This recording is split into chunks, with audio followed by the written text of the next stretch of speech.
Hi there, welcome back to ADSR Massive Tutorials. In this tutorial we're going to be looking at making that Melbourne Bounce style lead sound that I had playing for you there. Also a bit of processing going on here, and you can actually download this patch directly from the massivesynth.com website. There's a link on the screen to download that patch as we've got it there. There's also a bit of processing applied to it here as well, but we're going to go ahead and recreate all this patch here and stuff and discuss the processing. So last week I showed you how to make this Melbourne Bounce style bass, kind of offbeat bass, and today we're going to look at this the lead to kind of complement that bass sound here. So the programming here, or the MIDI, I thought, you know, with the bass kind of, if we just solo the kick drum and the sidechain trigger in the bass is very simple. So I thought we need something quite busy and plenty of movement and stuff like that to kind of complement it. So quite a busy sort of riff on this bass, this lead sound, and can see the MIDI programming. So we've got this kind of hook, it's kind of going up and down, and then it kind of jumps up an octave, and this for the second two bars of the hook there. So let's kind of loop over this one section, go to massive, and let's just create a new sound in here. So for starters, I'm going to program the oscillator section. So I wanted that kind of talky lead going on, so use the modern talking wavetable. Bring the wavetable position to just past halfway, and let's convert into bend minus plus mode.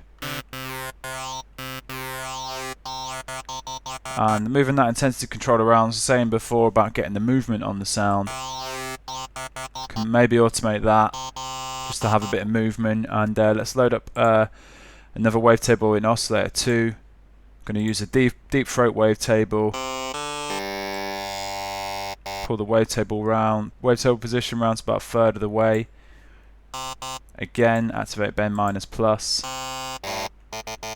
and move the intensity control to about a third of the way up.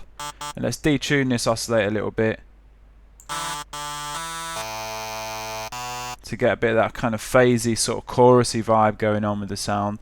So next thing we can look at really is applying a filter. So I'm going to use a bandpass filter for this sound, and push the resonance up a little bit, bandwidth to about a third of the way, and again that cutoff frequency, moving that around.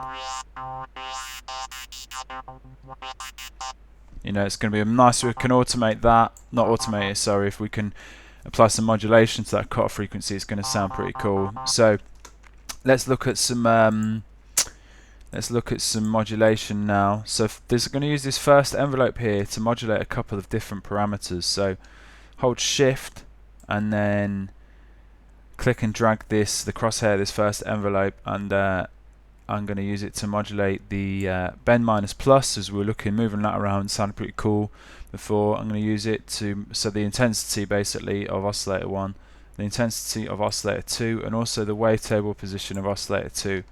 So, and let's just apply some modulation amounts now. And you don't have to do this kind of identical to the way I'm setting it up. I just want a bit of and let's actually go ahead and set up this envelope now. So use like a sort of plucky envelope for this first envelope.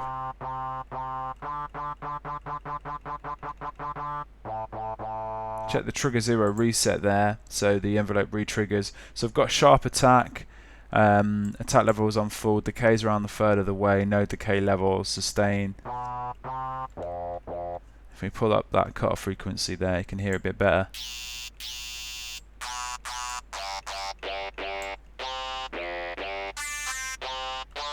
And this is kind of affecting all of these three parameters, and we're getting that nice little bit of movement. So let's use another envelope here to modulate the cutoff frequency of the filter, because that sounded pretty cool. So click and drag the envelope, the crosshair, the second envelope, over to the first modulation box and the cutoff frequency. Click and drag up,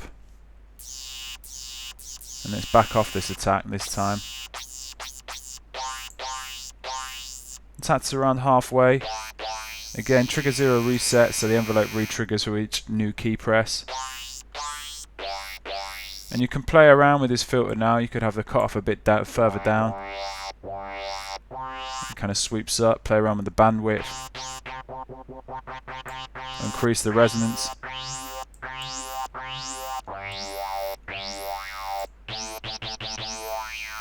So it's kind of open-ended really, you just play around with these kind of filter controls until you get what you're looking for. I had it kind of resonance about halfway, bandwidth about a third of the way, and cut off around halfway, and then with that amount of modulation. And so that's the kind of the two envelopes set up there. I want to go to this voicing section and make the sound monophonic because it sounds quite cool with a bit of glide on there. And obviously you can go to this glide time and have more glide on there, or a more subtle amount of glide. And oscillator phases, I'm going to restart via gate here, so you're getting a nice consistent sound. Should push the master up a little bit now. And we could also use this feedback to just warm the sound up a little bit, and some white noise as well. And I could use one of these envelopes on the white noise to just increase that movement.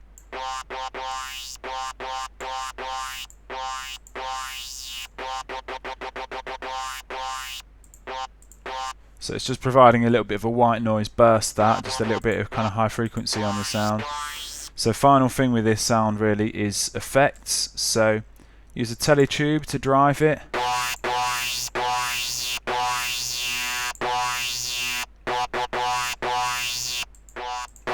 That sounds pretty cool, and the dimension expander as well, just to kind of adds a bit of width to the sound, brings it out a little bit. Maybe bring that master back down now. So that's all the kind of programming massive sorted now.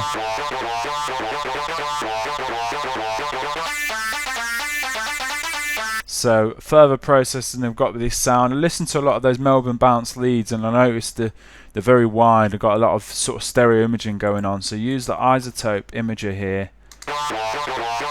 Just because I find this imager works in a way that it can make sounds really wide, but when we convert the signal to mono,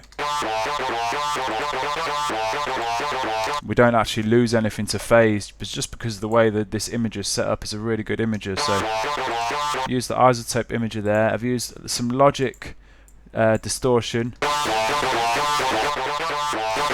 just to kind of drive it even more really, and this extreme sidechain compression. So because what I found was quite cool with this lead, you got a lot of sidechain compression, and then I've taken out the sidechain trigger for the last bar, so you can hear what this does.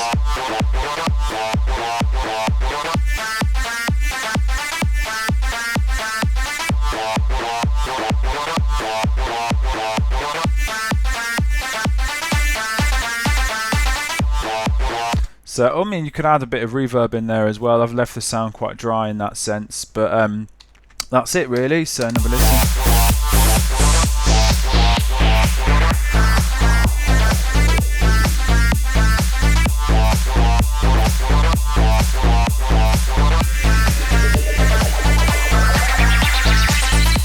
Okay, so I hope you enjoyed that tutorial. I hope you found it useful. Any questions, please get in touch. You can of course download the patch exactly as we've got it there from the massivesynth.com website. There's a link at the start of the tutorial. And yeah, thanks for watching. Alright, cheers, bye.